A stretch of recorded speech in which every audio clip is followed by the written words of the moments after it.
Malzahar, applying enough pressure to take it. And we see some more trades topside as Guster Posey hovering around, hopefully trying to make something happen. Yeah, I mean, with this top lane, we just see it time and time again. You have Set running at you, talking about how he does your PR for reps, so he's gonna just try to be a little bit too cocky at all times. But Guster Posey does have a good position here for the moment that Eureka gets a little bit impatient, and I think they're gonna get ready to cut their losses and just hit the recall timing, get closer to their demon. Demonic? Hold on, my brain Yeah, forgot name. Demonic Embrace. Yes, that's the one. I I do in always just fact English sometimes. I always just call it Demon Helm. Yeah. It's snappier, even though Demonic Embrace is a cool name. I'm not saying that's not a cool name. Demon Helm's just a little snappier. Yeah. Yeah, that's Uh, that's Udyr's really big item spike. You do feel like a boss character once you finally get that Demon Helm in your pocket. mhm. But it is definitely an investment, and Clay has already become a boss character with the Demon Helm of his own, and is just going to be trying to apply that pressure that Guster Posey still. Oh. Ooh, the bear drop does not hit anyone there. That's what we call a zoning ultimate, ladies and gentlemen. Mhm. 4 on the bot side for Purple Sprouts. Let's see what they can do with it. Okay, knockback coming in. Kobita is going to be in a little bit of danger right here, but there's going to be no follow up.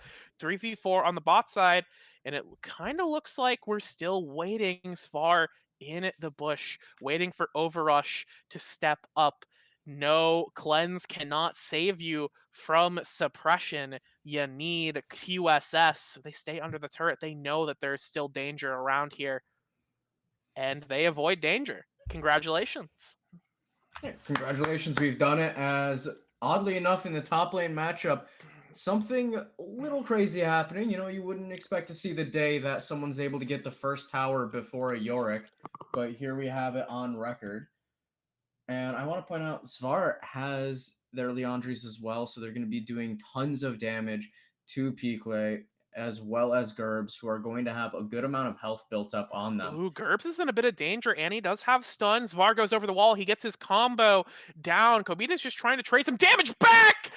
But, oh, Gerbs almost gets the one-shot right out there. But speaking of one-shots, Eureka gets absolutely blasted in the 1v1. Not even the Maiden can keep Eureka alive. Expect a divorce soon. Now Pikle is going to be trying to trade into Yika.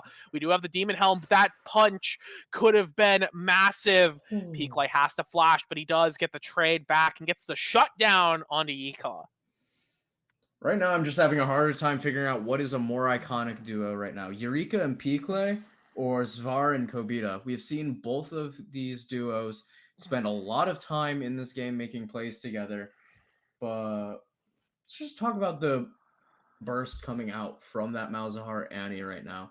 They Mm-hmm. can go wherever they please as this dragon's up right now and know that they're going to be able to get probably two. It's a lot of area of effect damage and a Mm-hmm. lot of health based damage, as there's going to be a little bit of a scrap around this dragon. If Sprouts is able to secure these, great. If not, Rising Tide is going to be very happy Okay, later. Kobita has found an opportunity, but the cask does not keep the fight going. Odysseus is going to be in a bit of danger. He's going to go down. Overrush uses the Thunder Crash to try and get some damage down. They are grouped up, but he can't get any more fires here.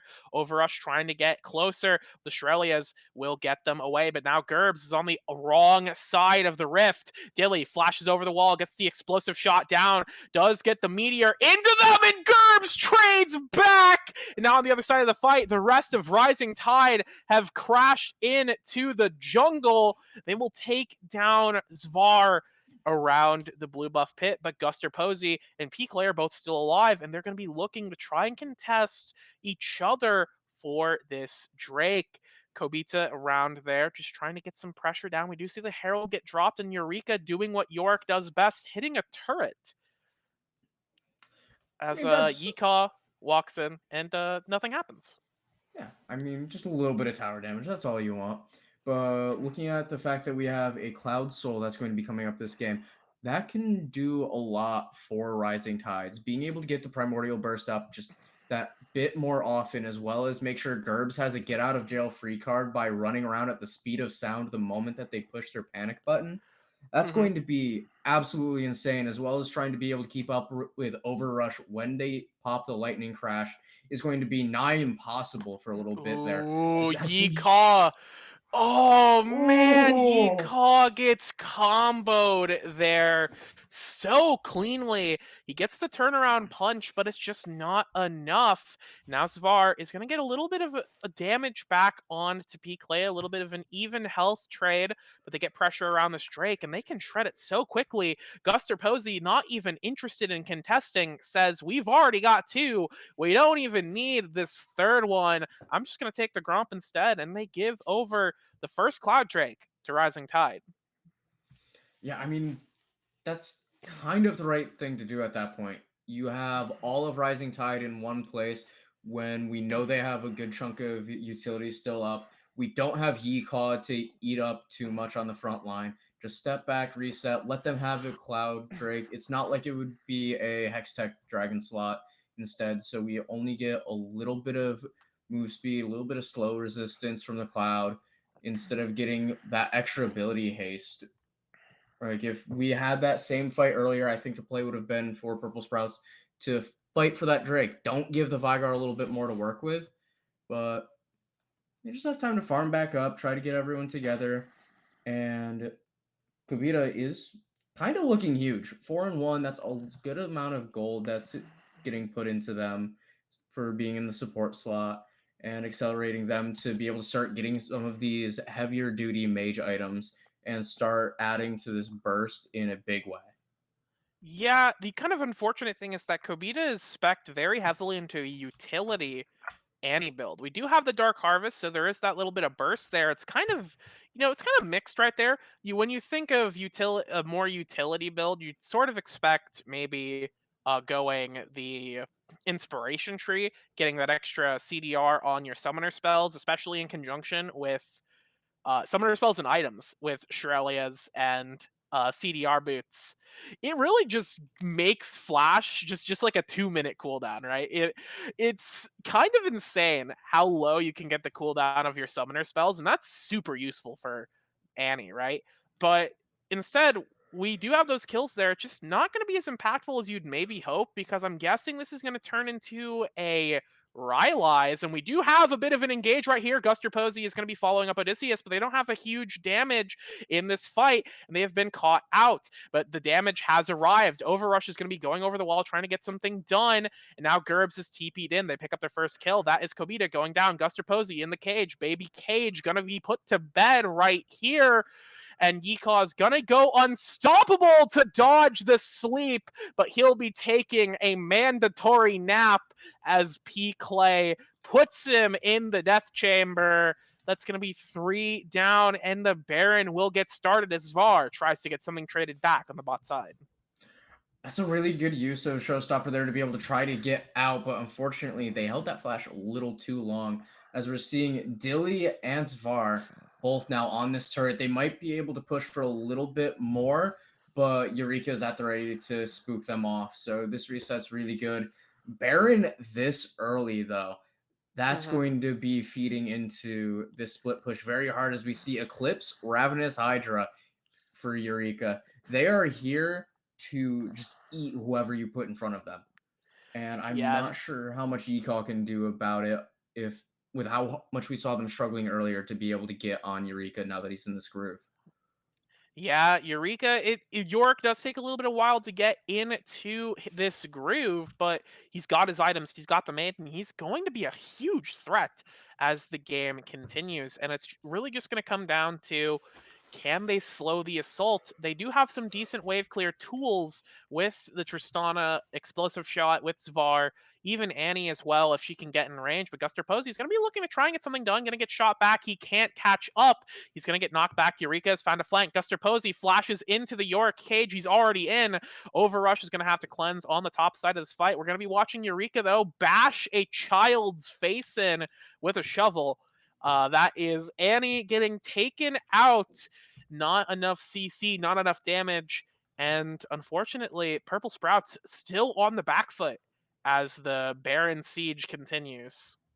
And now Yika is going Oh. to die to death. Clay flexing that dabbing penguin. Get dabbed on, idiot. Yika goes down. The fall of this big man is so tragic. R.I.P. to the big boy as we're seeing Yorick doing Yorick things. Hmm. I'm sorry, did those minions just do half of Svar's health? Yep. Yep. Yep. Yep. Love York. Yep. Cool champ. Yep. That's just Yorick things. Don't worry about it, you know. Uh, Very good flank from Svar earlier, leveraging the movement speed that they got from the Swifties to just walk that kid into the dirt.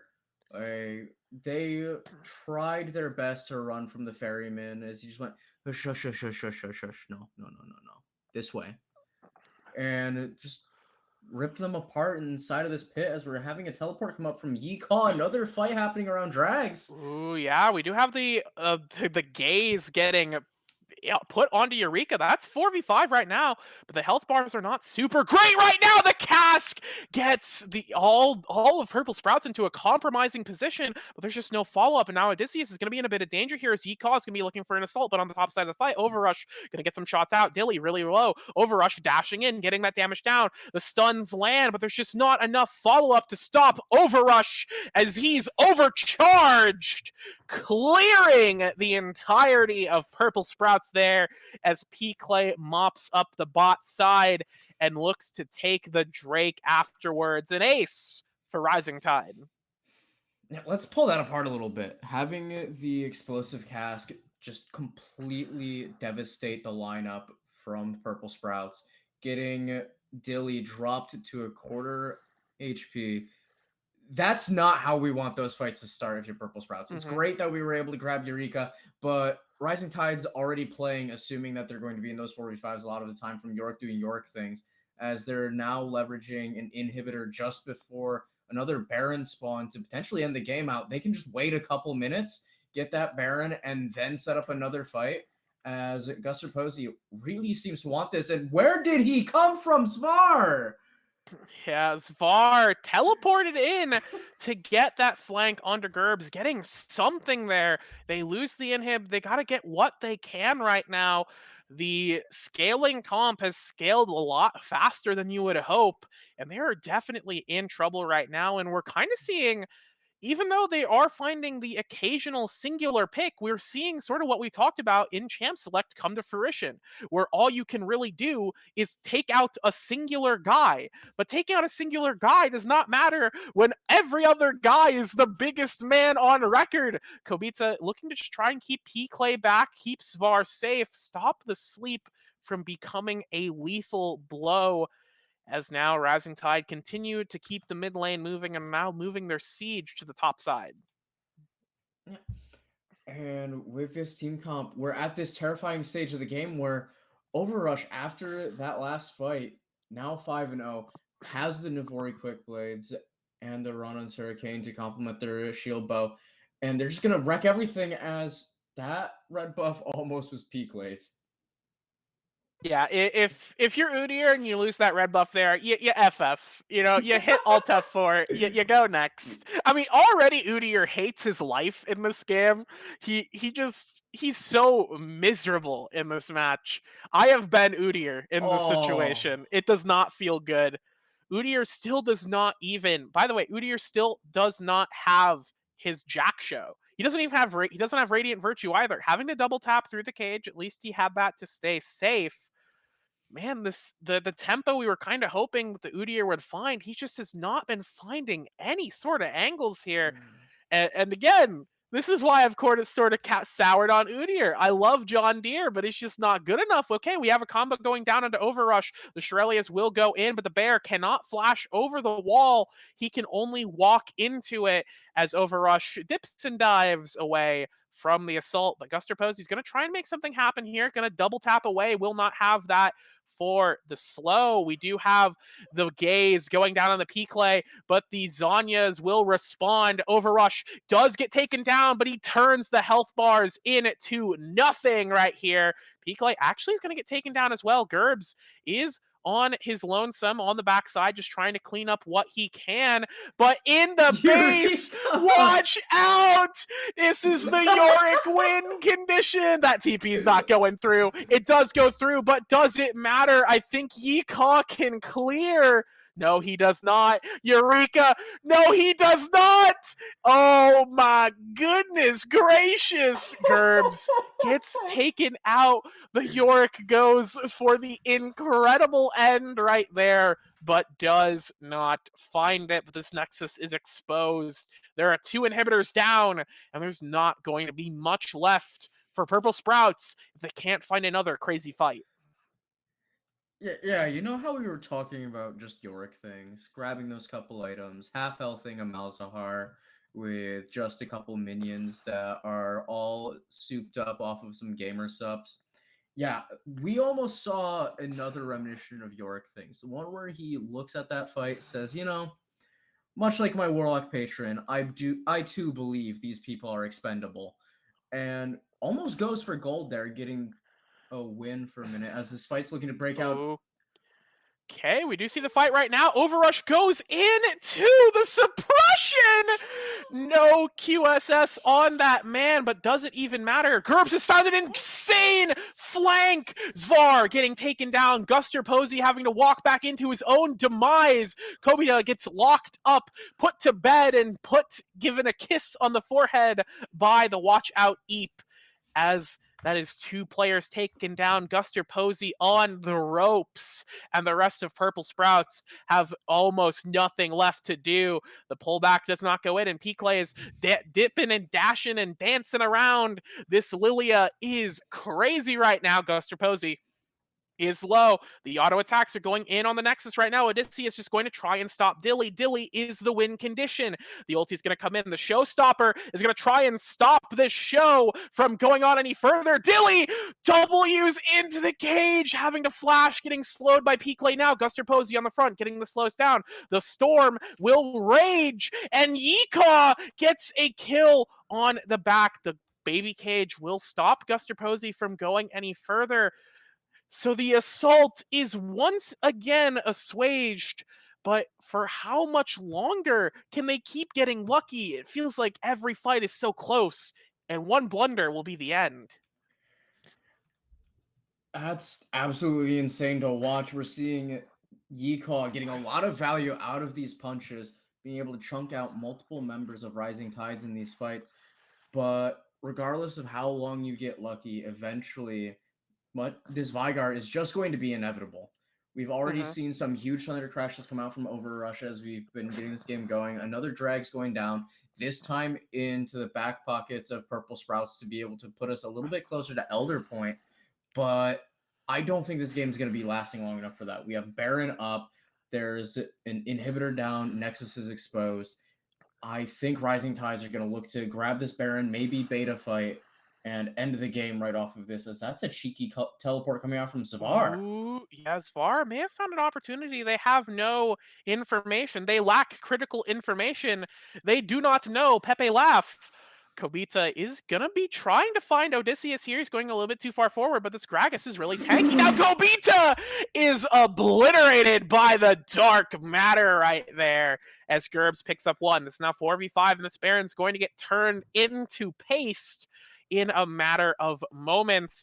But look on the bot side of the map. Look at the Yorick. Watch him on the mini-map as the fight continues. Piclay goes over the wall. That's going to be Odysseus going down, but it does not matter how many people die. They have their win condition approaching his target. Gerbs is trying to waste their time. They know they have to finish this Baron. They have to get the empowered recalls. They can't do it fast enough. Yorick is auto-attacking. 1, a 2, a 3 licks to get to the enemy Nexus. And that is going to be Rising Tide taking the game off of Yorick's back. Damn, one hell of a game, and we're looking at these after game stats. Yeehaw being the actual king. 35,000 damage, tried putting the team on their back with some very well placed punches, but we said it during draft pick, Eureka with that Yorick just going to be off to the side having a good old time. got their playlist going, listening to Freebird the entire way through. Doesn't really care what's going on in the background. The entire world could be on fire, but they got their Nexus at the end. Yeah, and you know, at the end of the day, all you need to do is get the Nexus. That's the objective. Nothing else matters. You just have to get the Nexus. I'm waiting to hope. Okay, all right, stream. Okay. I'm clicking buttons again. You know, I was really excited. I didn't have to click. I didn't have to click buttons, but now we're clicking buttons again. So, oh no. Yeah, this was a very exciting game, and I guess it's kind of how one of the ways we saw this was going to end is just that Yorick is the champion of all time right there, and yeah, that's just how it goes sometimes. For the time being, though, do you have anything else you would like to say about this game before we take a quick break? Yorick is, in fact, a design of all time. Yeah, one of the champions. You know, the old saying, this is for the old heads, you know, Yorick walks into a bar, there is no counter. Yeah. With that said, we're going to be going to a quick break. When we come back, we will be in the draft for Game 2 of the series. Can Purple Sprouts turn it back around, or will Rising Tide sweep the competition? Stick around. We'll have some more results after a break.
Unmute.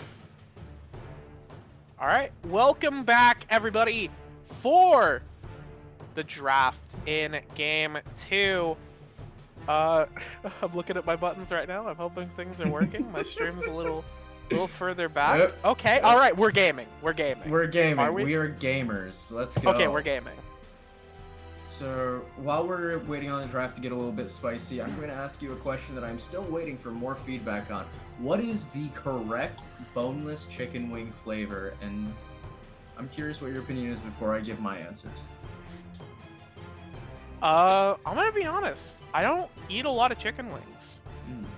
I guess if I had to take a pick, probably like maybe like a spicy barbecue. Little bit of a spicier barbecue. I think that would be my personal selection. not something like that will destroy your life savings. But you know, like a reasonable kick to it. It's got a little bit of sweet, little bit of heat. I think that would be what I'd prefer. Ooh, Apple Sprouts, let them have the Gragas again. I'd like to point out their drafts did swap a little bit on this ban phase. Getting rid of Jarvan, we knew that was happening. Jinx, yep, meta ADC, get them out of here. And get the Lilia out of here because I want to play Udyr is kind of the rationale I'm seeing there. We don't want the deer running all the way around us in circles. As a Varus for some potential lockdown in a second here, don't play with my heart like that. I love that man, or those men, depending on which way you take the lore here. Yeah, we'll have to, you know, we'll see. We'll see what happens here. Okay.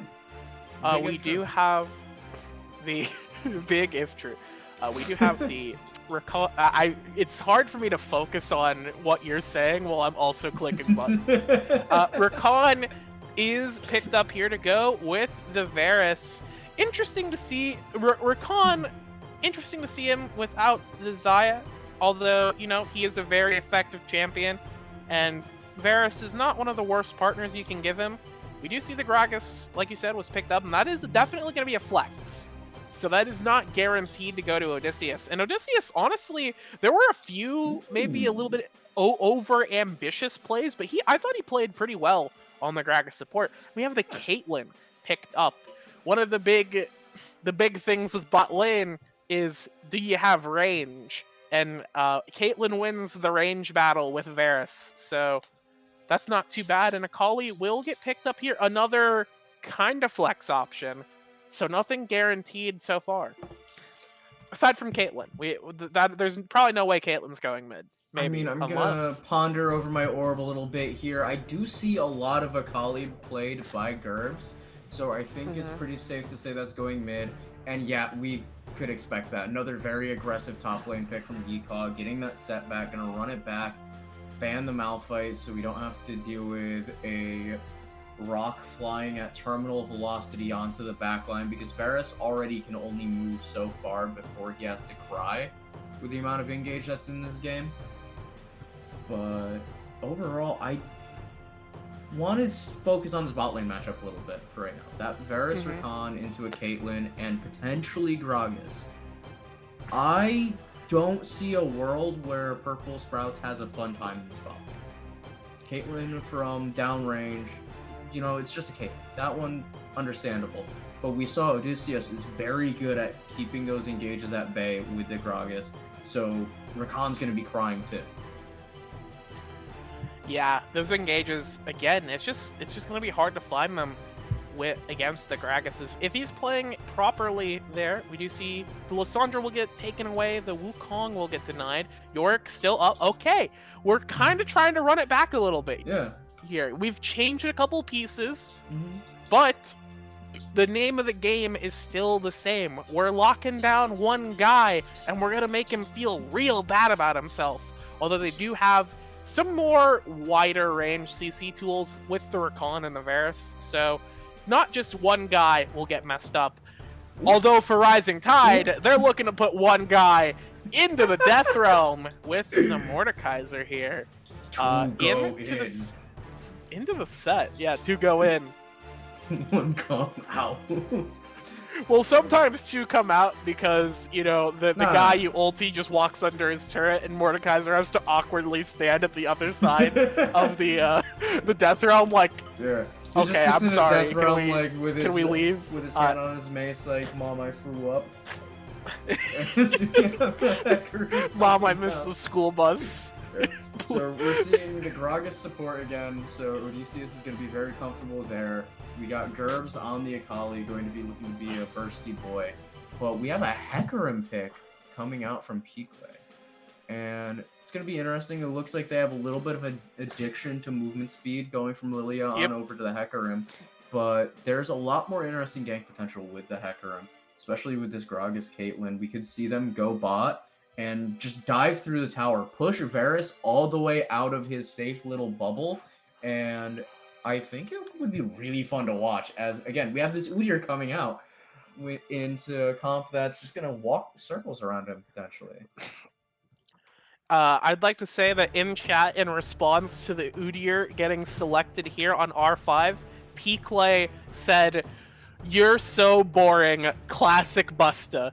You know, and that's honestly Peakley's spitting. You know, I don't say this often. Peakley's spitting. This is a Becky Rita Udyr. This is a desperation Udyr. This is I play one champion and his name is Udyr. What? Why? It's not the worst game. It's not nearly as bad as last game. Man Bear Pig still is not the move. I mean, on the bright side, they do have a slow in their kit to be able to slow down Peakley Zoomies a little bit, try to make him do less damage. But it doesn't matter. That's a Hecarim. If he wants to kill you, he's going Divine Sunderer, and he's going to eventually chunk you down that way. Yeah, it's going to be rough. It's definitely not going to be a super free game here. And, you know, Udyr is going to be a little sad. But again, this is basically just the salty run back. Purple Sprouts, they look at their composition, they're thinking to themselves, the comp wasn't the problem. We're going to try and do the same thing again.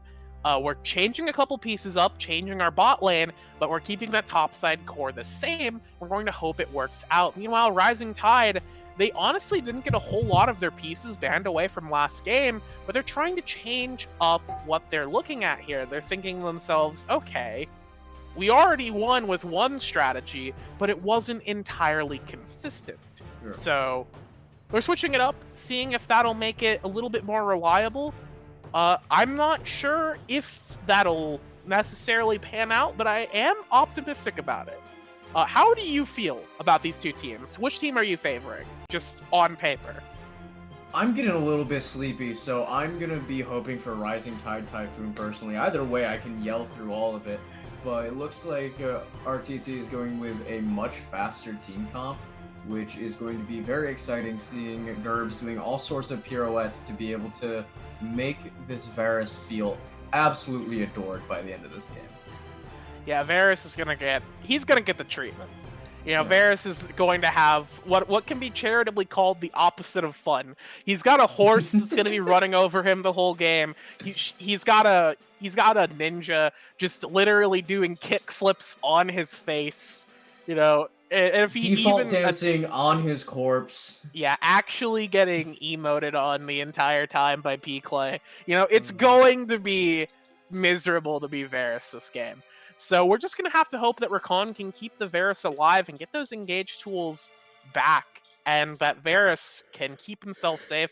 Honestly, I do think that I would also favor Rising Tide's comp here. Not because I'm tired. I took a good, healthy, long nap once eventually, after I got home from work. So I'm feeling pretty okay. But I do think that, yeah, it's just going to probably go over to Rising Tide. Maybe not. We'll just have to wait and see. This is not biased. I'm interested to see what Purple Sprouts can bring to the table here in Game 2. But for the time being, we're going to go to a quick break for the spectator delay. So stick around. We'll be here in Game 2 in just a few short minutes. Bye-bye.